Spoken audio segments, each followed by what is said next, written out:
जय हिंद, मैं हूं प्रेरणा सिंह और आप देख रहे हैं लाइव टाइम्स का ग्लोबल नेटवर्क। और शुरुआत करते हैं इस वक्त की बड़ी और अहम खबर के साथ। राहुल गांधी के साथ सिद्धारमैया की बैठक चल रही है, बैठक जारी है। सोनिया गांधी के आवास 10 जनपद में ये बैठक चल रही है और इस बैठक में राहुल गांधी, सोनिया गांधी और रणदीप सुरजेवाला मौजूद हैं। तो कर्नाटक में सिद्धारमैया ने सीएम पद से इस्तीफा दे दिया है और डीके शिव कुमार को सत्ता मिल गई है। कल सिद्धारमैया के आवास पर हुई ब्रेकफास्ट मीटिंग में बेहतरीन तस्वीरें देखने को मिली। डीके शिव कुमार ने सिद्धारमैया के पैर छूकर आशीर्वाद लिया। इसके बाद दोनों नेता गले भी मिले। लेकिन सियासत का एक दस्तूर है, जो तस्वीरें नजर आती हैं जरूरी नहीं कि वही सच हो। डीके शिव कुमार और सिद्धारमैया भले मुस्कुराते नजर आए, लेकिन सीएम जैसा महत्वपूर्ण पद छोड़ना, वो भी आला कमान के दबाव में आकर, इसे सहज भाव से स्वीकार कर लेना किसी के लिए आसान नहीं होता। सिद्धारमैया ने साफ कर दिया है कि केंद्र की राजनीति में उनकी कोई दिलचस्पी नहीं है। राज्यसभा में जाने से भी सिद्धारमैया ने मना ही कर दिया है। कर्नाटक के कद्दावर नेता सिद्धारमैया का दिल कर्नाटक में ही रमा हुआ है। आज दिल्ली में सिद्धारमैया और डीके शिव कुमार भी मौजूद हैं। अभी सोनिया गांधी के आवास 10 जनपद पर सिद्धारमैया की राहुल गांधी के साथ बैठक चल रही है। सिद्धारमैया को कांग्रेस केंद्र की राजनीति में सशक्त भूमिका निभाने के लिए कह रही है। सिद्धारमैया की अगली भूमिका क्या होने वाली है? सिद्धारमैया को इस्तीफा देने का निर्देश देने वाले राहुल गांधी क्या सिद्धारमैया को केंद्रीय राजनीति में आने के लिए मना पाएंगे? अगर सिद्धारमैया कर्नाटक की राजनीति में ही सक्रिय रहे तो फिर डीके शिव कुमार के लिए सरकार चलाना कितना चुनौतीपूर्ण रहने वाला है। सिद्धारमैया के दर्जनों वफादार विधायक, उनकी जाति के वोटर और समर्थकों को डीके शिव कुमार कैसे साध पाएंगे, कैसे बैलेंस बना पाएंगे? ये कुछ ऐसे सवाल हैं जिसका जवाब जानने में सबकी दिलचस्पी बनी हुई है। और इस खबर पर ज्यादा जानकारी के साथ हमारी संवाददाता खुशबू सिंह लगातार जुड़ी हुई हैं। खुशबू, महत्वपूर्ण बैठक चल रही है राहुल गांधी के साथ सिद्धारमैया की सोनिया गांधी के आवास पर। कई मायनों में ये बैठक अहम हो जाती है, क्योंकि देखिए इस्तीफा तो दे चुके हैं, लेकिन आगे की प्रक्रिया कैसे रहने वाली है, इस पर नजर बनी हुई है।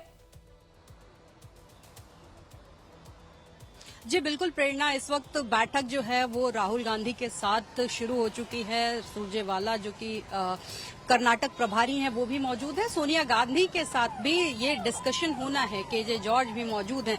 ऐसे में जो सबसे अहम सवाल ये है कि जब सिद्धारमैया साफ तौर पे मना कर चुके हैं कि वो केंद्र की राजनीति में नहीं आना चाहते हैं, वो राज्य की राजनीति करना चाहते हैं, तो किस तरीके से आला कमान उनको मनाएगी, आला कमान उनको दिल्ली बुलाएगी, क्योंकि आला कमान नहीं चाहती है कि राज्य में 2 पावर सेंटर बन जाएं, जिसकी वजह से बाद में परेशानी जो है स्मूथ जो सरकार चलाने में वो पार्टी को हो। और यही कारण है कि कोशिश ये की जा रही है कि सिद्धारमैया को केंद्र की राजनीति में सक्रिय किया जाए, और यही कारण था कि राहुल गांधी ने उनको राज्यसभा का ऑफर दिया है। और इस वक्त देखिए यहाँ पे कुछ हलचल शायद नजर आ रही है। हो सकता है कि यहाँ से सिद्धारमैया राहुल गांधी से मिल के बैठक उनकी हो चुकी हो और निकलने वाले हो। एक बार कुछ गाड़ियां निकल रही हैं और इसके बाद तस्वीरें आप देख सकते हैं साफ तौर पे। उसके बाद अभी जो लगभग ये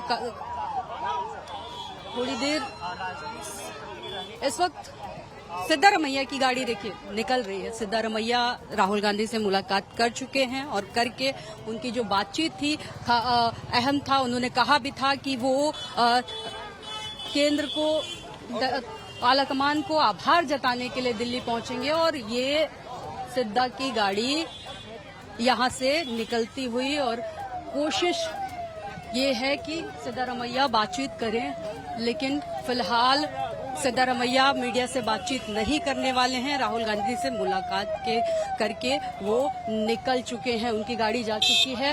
अब हालांकि बताया जा रहा है कि सिद्धारमैया का जो है ब्रेकफास्ट भी हुआ है राहुल गांधी के घर पे, राहुल गांधी के साथ में, और वहां जो बातचीत की कही जा रही थी कि बातचीत करी जाएगी।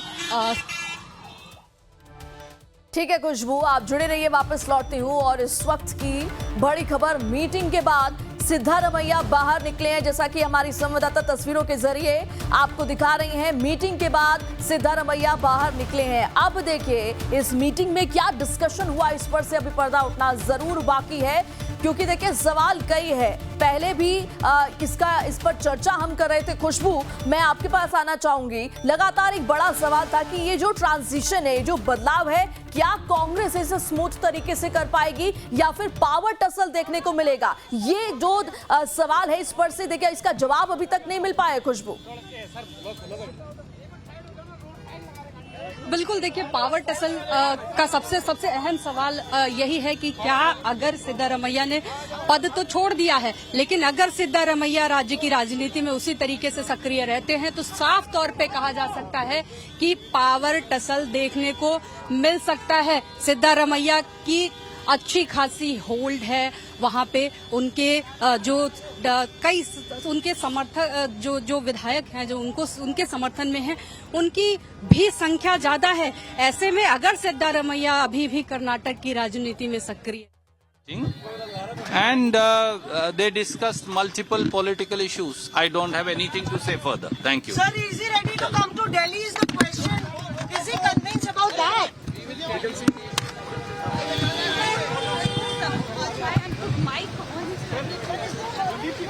रहने गिर जाएगा यार। तो खुशबू, देखिए अभी तक देखिए कहीं ना कहीं वो येस नो वाली स्थिति कल तक भी बनी हुई थी। हालांकि ये क्लियर हो गया था कि इस्तीफा दे चुके हैं सिद्धारमैया। अब आगे क्या होगा, इसको लेकर भी कांग्रेस की तरफ से कुछ भी क्लियर स्टेटमेंट या ऑफिशियल स्टेटमेंट नहीं आ रहा है। बिल्कुल, कांग्रेस की तरफ से, पार्टी की तरफ से कुछ भी नहीं साफ तौर पे कहा जा रहा है। ना ही सिद्धारमैया ने अभी आज कुछ भी मीडिया के सामने कहा है, क्योंकि हलचलें तेज हैं सिद्धारमैया के। अब आगे की उनकी राजनीति होगी, उनकी भूमिका को लेकर सबसे बड़ा सवाल है। अगर वो केंद्र में नहीं आएंगे तो राज्य में उनको क्या केवल वो एक विधायक बन के रह जाएंगे, क्या केवल वो जिस तरीके से तमाम सवाल है जिसपे एक सबसे बड़ा ये कहा जा रहा है कि जो उनके बेटे हैं यतींद्र, उनको Nothing. I don't want to give any bias. आपने रोका तो मैंने रुक गया। आप दोस्त हैं सब। श्री सिद्धारमैया जी आज राहुल जी से मिले। It was a very pleasant meeting and they discussed multiple political issues. I don't have anything to say further. Thank you. ठीक है खुशबू, आप अपनी बात पूरी करिए। कई सवाल हैं, क्या कैबिनेट में फेरबदल होगा, और इधर चर्चा ये भी हो रही है कि क्या राज्यसभा आएंगे सिद्धारमैया। हालांकि उन्होंने क्लियर नो कर दिया है, और अगर उनकी तरफ से क्लियर नो है तो ये जरूर बड़ी मुश्किलात हो सकती है डीके शिव कुमार के लिए। बिल्कुल, डीके शिव कुमार भी पहुंचे हुए दिल्ली। अब से थोड़ी देर में बैठक उनकी भी होनी है। हालांकि अभी तक ऑफिशियल टाइम नहीं बताया गया है कि कब तक मुलाकात होगी, लेकिन आज दोपहर तक मुलाकात संभावित है। डीके शिव कुमार भी मुलाकात करेंगे आला कमान के साथ, जहां चर्चा होगी उनके कैबिनेट को लेकर। जल्दी ये भी कहा जा रहा है कि हो सकता है कि 3 जून को ही डीके शिव कुमार जो है वो शपथ ले लें, उनका शपथ ग्रहण हो जाए अपने कैबिनेट के साथ। उससे पहले कैबिनेट में कौन कौन होने वाला है इसको लेकर चर्चा होनी है। किस तरीके से डीके शिव कुमार का मंत्रिमंडल रहेगा, किस तरीके से चर्चा। सबसे ज्यादा सूत्रों के हवाले से जो बड़ी खबर है वो ये है कि 4 डिप्टी सीएम बनाए जाने की बात चल रही है, जिससे कि कर्नाटका की जो पॉलिटिक्स है, जो जातीय समीकरण है, जो सामाजिक समीकरण है, उनको साधने की कोशिश की जाए। सभी वर्गों के डिप्टी सीएम बनाए जाने की बात कही जा रही है। एक डिप्टी सीएम सभी जो समीकरण है, जो राजनीतिक समीकरण है कर्नाटका के, उसके हिसाब से बनाए जाने हैं। और अगर बनाए जाते हैं, लेकिन बड़ा सवाल यही है खुशबू कि क्या ये जो सोशल बैलेंस और सोशल इंजीनियरिंग करने की कोशिश कांग्रेस की तरफ से की जा रही है, अगर सच में डिप्टी सीएम वाला फॉर्मूला लाती है, इंट्रोड्यूस करती है कांग्रेस, तो क्या वो सक्सेसफुल हो पाएगी? क्योंकि इधर देखिए अहिंदा एक वोट बैंक रहा है सिद्धारमैया का। डीके शिव कुमार की एंट्री के बाद क्या वो वोकालिगा और जो ओबीसी समुदाय में पकड़ रही है, उसमें क्या कोई सोशल बैलेंस अलग से देखने को मिलेगा? क्या वहां पर प्रभाव डाल पाएंगे डीके शिव कुमार? क्योंकि देखिए सोशल इंजीनियरिंग बहुत जरूरी है, खासतौर पर अगर हम कर्नाटक की बात करें। अब कैसे वहां पर बैलेंस दिखता है, ये बहुत बड़ा सवाल है। बिल्कुल प्रेरणा, और इसी सोशल इंजीनियरिंग को साधने के लिए जो है वो सिद्धारमैया के बेटे जो यतीन्द्र हैं उनको भारी भरकम पोस्ट मंत्रिमंडल दिए जाने की चर्चा चल रही है कि सिद्धारमैया के बेटे यतीन्द्र को मंत्रिमंडल में कोई भारी भरकम मंत्रिमंडल दिया जाए, जिससे कि सिद्धारमैया की जो लेगेसी है, जो उनकी विरासत है पॉलिटिकल, उसको आगे बढ़ाया जा सके और एक सम्मानजनक स्थिति में सिद्धारमैया कर्नाटक की राजनीति में उनकी जो भूमिका रही है उसको भुनाने की कोशिश कह लीजिए। यानी सीधे तौर पे चूंकि कहा यह जा रहा था कि एक तरीके से कि एज फैक्टर भी बहुत बड़ा था सिद्धारमैया के साथ, और कहीं ना कहीं राहुल गांधी जो हैं वो चाहते हैं कि यंग जनरेशन को मौका दिया जाए, और यही कारण है कि डीके शिव कुमार इस वक्त देखिए किस तरीके से सत्ता परिवर्तन हो गया है, और डीके शिव कुमार के साथ साथ जो तमाम कैबिनेट में फेरबदल होने हैं उनमें भी कहा जा रहा है कि युवा जो चेहरे होंगे उनको मौका ज्यादा मिलेगा। हो सकता है कि जो सिद्धारमैया मंत्रिमंडल में जो लोग थे, कैबिनेट में जो लोग थे, उनमें भी फेरबदल देखने को मिल सकता है। हो सकता है कि उनके कुछ मंत्रियों को भी हटाया जा सकता है, हालांकि अभी तक इस पे ऑफिशियल कुछ भी नहीं कहा गया है पार्टी की तरफ से। बिल्कुल ठीक है खुशबू, आपने देखिए यूथ पर फोकस रहने वाला है। बेशक जैसा कि आपने भी एग्जाम्पल दिया कि सिद्धारमैया के बेटे को कोई बड़ी जिम्मेदारी दी जा सकती है, तो कहीं ना कहीं एग्जैक्ट वो तस्वीर भी देखने को मिलेगी जो बिहार में देखने को मिली थी। नीतीश कुमार के बेटे निशांत कुमार को स्वास्थ्य मंत्रालय दिया गया। अब क्या वो तस्वीर दोबारा कर्नाटक में वो एग्जाम्पल देखने को मिलेगा? लेकिन इससे पहले स्मूथ ट्रांजिशन बहुत जरूरी है। फेरबदल होगा, चेंजेस आएंगे, बदलाव होगा, लेकिन ये क्या स्मूथ हो पाएगा? और क्या डीके शिव कुमार और सिद्धारमैया, ये जो दो गुट है, दो कैंप्स में बढ़ जाएगी कांग्रेस? ये इस वक्त बहुत बड़ी चिंता का विषय है खुशबू। देखिए पहले से ही कर्नाटक में सिद्धारमैया और डीके शिव कुमार के जो गुट हैं वो दो गुटों में पहले से ही बटे हुए थे। कोशिश ये है कि वो दो गुटों में जो क्लैश है वो खुल के ना आए। स्मूथली जो चीजें चल रही हैं, जो अब तक स्मूथली जो इस्तीफा करवाया गया है सिद्धारमैया का, उसी तरीके से स्मूथली शपथ ग्रहण जो है शिव कुमार का, डीके शिव कुमार का, वो करा दिया जाए। दो गुट हैं, ये किसी से छुपा नहीं हुआ है, बार बार ये नजर भी आया है, और यही कारण था कि 2.5 साल का फॉर्मूला बनाया गया था। डीके शिव कुमार गुट चाहता था शुरुआत में कि डीके को मुख्यमंत्री बनाया जाए, लेकिन डीके को मुख्यमंत्री ना बनाया जाए के सिद्धारमैया को मुख्यमंत्री बनाया गया, और तब से ही ये विवाद शुरू हुआ है। शुरुआत से जब से सिद्धारमैया मुख्यमंत्री बने 2023 में, उसके बाद से ही ये विवाद गहराता चला गया, और 2.5 साल के बाद जब सिद्धारमैया ने पद नहीं छोड़ा, उसके बाद ये विवाद और गहराया और खुल के सामने आने लगा किस तरीके से कि दोनों जो गुट हैं वो आपस में।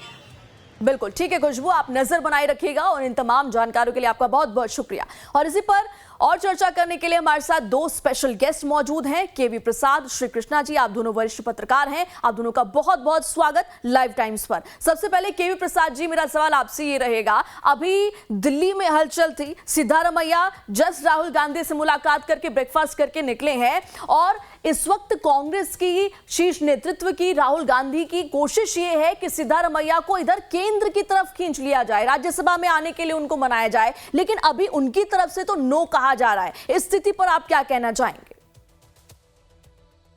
क्योंकि उन्होंने पब्लिक स्टैंड लिया है, और कल इसने इस बात का खुलासा किया था अपने समर्थकों के बीच, और जब उन्होंने ये ऐलान किया था कि मैं छोड़ रहा हूं पद, उसके बाद थोड़ा सा उनके लिए कठिन हो जाएगा कि वो किस तरह से अपने समर्थकों को कन्विंस करें। तो वो एक ग्राउंड तैयार करना पड़ेगा उन्हें कि क्या वजह थी कि उन्होंने अगर बदला है अपना मन और दिल्ली में राज्यसभा आने, क्योंकि उनका वहाँ सक्रिय रहना वहाँ की राजनीति में, कर्नाटक की राजनीति में कहीं ना कहीं कांग्रेस और शिव कुमार के लिए कुछ ना कुछ कठिनाई पैदा हो सकती है, ऐसा आशंका है।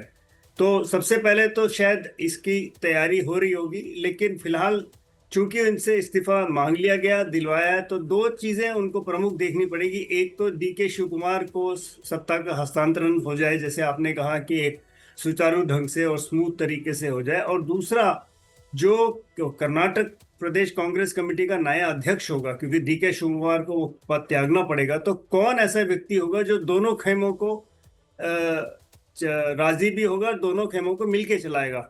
क्योंकि ऐसा ना हो कि शिव कुमार के साथ कोई इस तरह का प्रदेश अध्यक्ष लगा जाए जो रोज सुबह शाम पार्टी की जो सरकार है उसी को परेशान करता रहे। तो ये दो तीन चीजें हैं जो हमें देखनी पड़ेंगी आगे जाकर। जी बिल्कुल ठीक है आपने। श्री कृष्णा जी, आपका क्या रिएक्शन रहेगा? इधर सिद्धारमैया को राहुल गांधी मनाने में लगे कि आप राज्यसभा आ जाइए, और इधर नो आंसर है सिद्धारमैया का। अब ये जो नो है, ये डीके शिव कुमार के लिए जरूर गले की फांस बन सकता है।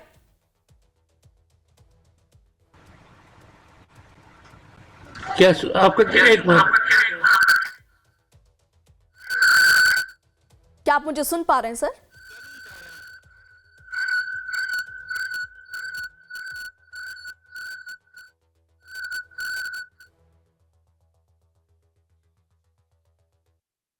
ठीक है कृष्णा जी, मैं वापस आपके पास आऊंगी। कुछ ऑडियो कनेक्टिविटी में दिक्कत हो रही है। केवी प्रसाद जी, देखिए इतना तो क्लियर था कि बदलाव होने वाला है, चेंजेस होंगे, समीकरण बदलेगा, लेकिन स्मूथ ट्रांजिशन होना जरूरी है, क्योंकि इधर जो मना कर रहे हैं राज्यसभा आने के लिए सिद्धारमैया, ये एक पावर टसल वाली तस्वीर या सिचुएशन क्रिएट कर सकता है कर्नाटक की राजनीति में। जी, मेरे ख्याल से जैसे हम लोग बात कर रहे थे, ये एक समस्या है इस वक्त कांग्रेस के सामने, क्योंकि वहां से सिद्धरामैया दिल्ली आने को तैयार नहीं है, और उन्होंने पब्लिकली इस बात का स्वीकारा कि मुझसे कहा गया, और लेकिन मैंने नम्रतापूर्ण इसको ठुकरा दिया। तो जिस तरह से बात उन्होंने रखी है, तो इससे स्पष्ट रहता है कि वे अपनी कर्नाटक में पकड़ कम नहीं रखना चाहते। हो सकता है कि ये आगे के लिए कोई बार्गेनिंग चिप हो, क्या कोई बहुत बड़ा चीज चाहते हैं जिसको चलते वो इसको प्रयोग में ला रहे हैं। क्योंकि कर्नाटक राजनीति में उनका बना रहना, जैसे मैंने कहा, कांग्रेस की सरकार के लिए कुछ ना कुछ। और दूसरी बात, जैसे कल भी आपके प्रोग्राम में बात हुई थी आपके टेलीविजन के माध्यम से, एक दिन पहले, इस्तीफा देने से एक दिन पहले, उन्होंने वहां पे जो कास्ट सर्वे के नाम पे, कास्ट सेंसस के नाम पे जो रिपोर्ट है, उसको उन्होंने स्वीकार लिया या उसको ले लिया, क्योंकि 3 साल से रुका हुआ था। अब ये एक ऐसी समस्या खड़ी करेगी, या समस्या मानिए राजनीतिक भूकरण चेंज करेगा, समीकरण चेंज करेगा, क्योंकि वहाँ के जो है सेंसस में जो कास्ट और एजुकेशन सर्वे कहा गया, इकोनॉमिक सर्वे कहा गया, उसमें कई सारे मिथ्या शेयर टूटेंगी।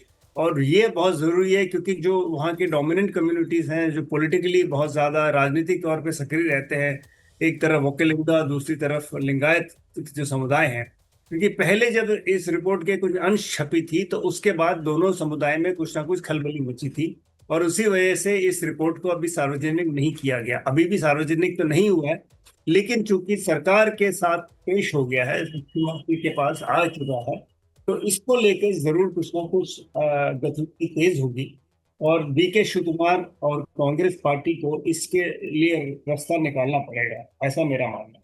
बिल्कुल ठीक कहा आपने। देखिए लिंगायत वोकालिगा ओबीसी वाला ये जो समीकरण चलता है कर्नाटक में, इसमें डीके शिव कुमार की एंट्री कितनी प्रभावी हो सकती है आपके हिसाब से? डीके शिव कुमार लिंगायत, माफ कीजिएगा, वोकलिंगा है, गौड़ा समाज से, लेकिन उनकी जो पकड़ है, क्योंकि उनके विरुद्ध जो राजनीति करते आए हैं वो है देवेगौड़ा जी, जो भूतपूर्व प्रधानमंत्री हैं भारत के, और इस वक्त जनता दल सेक्युलर के जो अध्यक्ष हैं तारक, और उनके सुपुत्र हैं जो कि HD कुमारस्वामी, जो केंद्र में मंत्री हैं, उन दोनों की पकड़ काफी अच्छी है। हालांकि डीके शिव कुमार लगातार ये प्रयास करते आए हैं कि कहीं ना कहीं वो इस चीज को सेंध लगाएं, और खासकर ओल्ड मैसूर इलाका जो कहते हैं बेंगलोर के आसपास, जहाँ पे ये देवगढ़ जो वोकलिंगा कम्युनिटी का काफी दबदबा है, वहां पे डीके शिव कुमार ने काफी सेंध लगाने।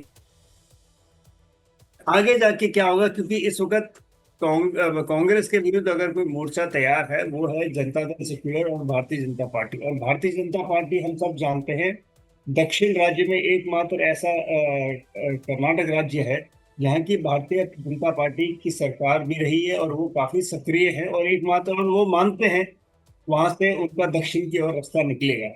और हमने देखा पिछले कुछ चुनाव में, चाहे वो तेलंगाना में सीटें निकाल के लाए हैं, चाहे आंध्र में या केरल में अभी हाल फिलहाल में हुआ है, तमिलनाडु में उनकी कोशिश है ये, तो इस तरह से वो विस्तार करना चाहते हैं। तो ये सब चीजें, कांग्रेस की समीकरण इन सब के इर्द गिर्द घूमेगी, ऐसा मेरा मानना है। बिल्कुल ठीक कहा आपने। और केवी प्रसाद जी, एक सवाल और मेरा, क्योंकि हम सोशल बैलेंस की बात कर रहे हैं, तो सिद्धारमैया के जाने से जो आइंदा वोट बैंक है, क्या उसके छिटकने की संभावनाएं ज्यादा हैं, या फिर डीके शिव कुमार अपना अनुभव इस्तेमाल करके यहां पर भी बैलेंसिंग करने में कामयाब रहेंगे? ये डीके शिव कुमार एक परिपक्व नेता है। वो पिछले कई सालों से सक्रिय है कांग्रेस में, और पिछले बार भी उनका एक प्रयास रहा था, अगर आपको याद होगा, जबकि जेडीएस और कांग्रेस की सरकार बनी थी, उसके बाद जब पार्टियों में समस्या आई थी तो कोशिश तब भी हुई थी, लेकिन उस वक्त कामयाबी नहीं हाथ लगी। और लेकिन डीके शिव कुमार, जैसे मैंने कहा, परिपक्व नेता है, साथ ही साथ उनका अनुभव संगठन में वो माने जाते हैं, संगठन में बहुत ही सक्रिय है और संगठन में उनकी पकड़ बहुत अच्छी है। एक दूसरा, उनको प्रशासनिक अनुभव भी है, क्योंकि वो उप मुख्यमंत्री हैं इस वक्त, तो उनके पास महकमे अच्छे और उनको मालूम है। और साथ ही साथ कांग्रेस में उनकी एक छवि ऐसी है कि वो एक ट्रबल शूटर के नाम पे जाने जाते हैं, क्योंकि पार्टी की उन्होंने हर जगह मदद की है। कांग्रेस की पार्टी जो है, कर्नाटक से बाहर जाके अन्य राज्यों में भी जाके उन्होंने अपना दमखम दिखाया है, और पैसा और पार्टी को जो मजबूती चाहिए, लोग, प्रशासन, सारे कार्यक्रम में उन्होंने सक्रिय रूप, तो पार्टी उनको इतने आसानी से छोड़ नहीं सकती। लेकिन ये समीकरण कैसे सुलझाएंगे, सत्ता का हस्तांतरण करने का रास्ता तो निकाल दिया, तो जैसे स्क्रिप्ट बनाया जा रहा है वो ठीक उसी तरह स्क्रिप्ट कार्यान्वित हो, ये कांग्रेस हाईकमांड की प्रयास रहेगी, और हम अगले 24 घंटे में इसको देखेंगे। बिल्कुल ठीक कहा आपने। और एक और मेरा आखिरी सवाल केवी प्रसाद जी की, जैसा कि आपने भी कहा कि ट्रबल शूटर माने जाते हैं, क्राइसिस मैनेजर माने जाते हैं, तो क्राइसिस मैनेजर से मास सीएम तक का जो उनका सफर अब हम देख पाएंगे, वो कितना प्रभावी होगा? साथ ही साथ अगर बतौर सीएम उनका कार्यकाल सक्सेसफुल रहता है, तो इसका कितना फायदा आगामी चुनाव में कांग्रेस को मिल सकता है? देखिए, जैसे मैंने कहा, इन तीनों चीजों का तीनों चीजों का जो अनुभव है उनके पास, प्रशासनिक अनुभव है, पॉलिटिकल अनुभव है, और साथ ही साथ उनके पास रिसोर्सेस, संसाधन उनके पास अच्छे खासे हैं। इन तीनों का मिश्रण वो दिखाएंगे अपने कार्यकाल में, पहली बात। और उनको मालूम है कि कांग्रेस पार्टी और उनकी सरकार के पास सिर्फ 2 साल का कार्यकाल है, और उस 2 साल में, जैसे मुख्यमंत्री जो है, जिन्होंने इस्तीफा दे दिया, उन्होंने कहा कि हमने 550 जो वादे किए थे हमारे मैनिफेस्टो में, उससे 300 से ज्यादा तो मैंने पूरे कर दिए, और जो मैंने 5 प्री पोल वादे किए थे वो भी पूरे कर दिए। तो ऐसे में शिव कुमार के पे दारोमदार होगा कि जो चीज रह गई वो उनकी सरकार कैसे पूरा करेगी। और साथ ही साथ चुनाव की तैयारी अभी से शुरू करनी पड़ेगी, क्योंकि बीजेपी और वहाँ पे जेडीएस तो सक्रिय है, और केंद्र में उनकी सरकार भी है। जेडीएस के मंत्री कुमार स्वामी हमारे केंद्र में मंत्री हैं, तो ये समीकरण उनको मालूम है, और चूंकि अनुभवी है, राज्य से उनका अच्छा पकड़ है, तो अगले 2 साल और 2 साल से भी कम ही मान के चलिए, क्योंकि चुनाव आयोग जब फैसला कर देता है 1 महीना, 2 महीना, 3 महीना पहले, क्योंकि हमारे संविधान के अनुसार 6 महीने पहले कभी भी चुनाव आयोग डिक्लेयर कर सकता है इलेक्शन, तो ऐसे में फिर वो मॉडल कोड लागू हो जाएगा, तो उसके बाद सरकार के कामकाज करने में तरीके में फेरबदल हो जाती है। तो मेरे ख्याल से मान के चलिए 18 महीने का ही उनके सामने कार्यकाल दे रहेगा, और ये वादे तमाम सारे उनको पूरे करने पड़ेंगे।